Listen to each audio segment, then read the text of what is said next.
If you're someone who has decided that you're tired of the job that you have and that real estate is the way out for you, and that's going to be the vehicle that's going to make you reach your financial independence, this video is for you.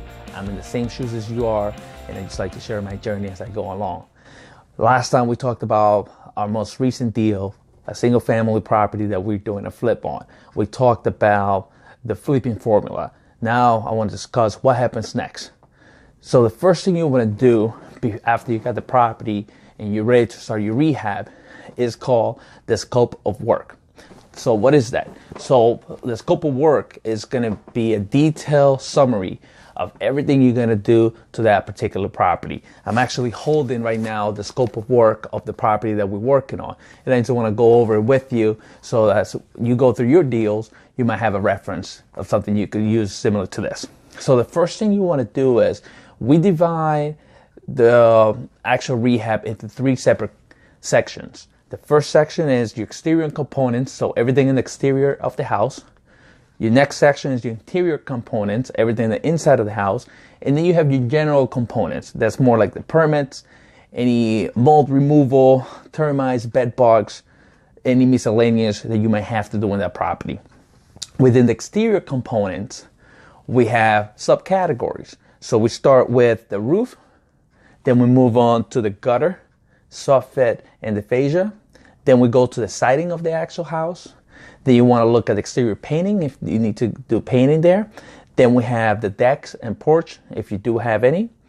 Concrete, any concrete work that you might have to do. Garage, landscaping, the cleanup, windows, septic systems if you have one, foundation work if you need to do foundation work at that property, and any fence work that you might need to do. So those are going to be all your components of your exterior work.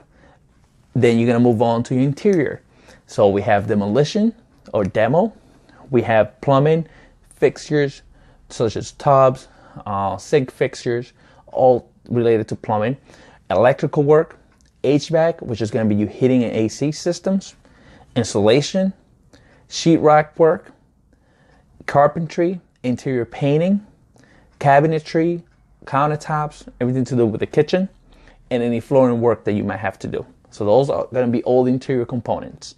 And then again, your general components, which we went over already, all your permits, termites, any miscellaneous, bed bugs, anything like that you might have to do outside from everything else, it's going to go into your general components.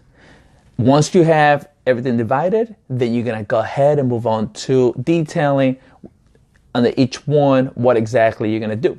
Just to give an example, if we pick the roof, we're going to write exterior component under that roof. And then under that, if we're going to say, let's say, for example, in this particular property, we're going to have a roof guy inspect the roof. If needed, replace roof.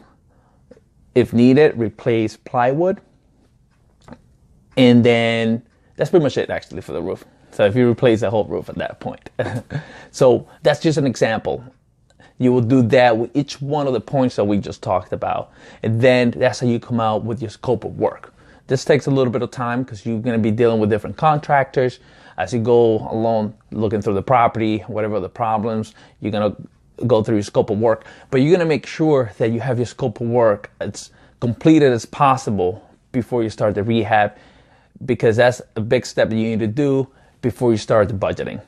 I hope that you find some value in this. And remember, whatever it is that you want in life, whatever it is your vehicle to reach financial freedom, everyone does have the power to make it happen.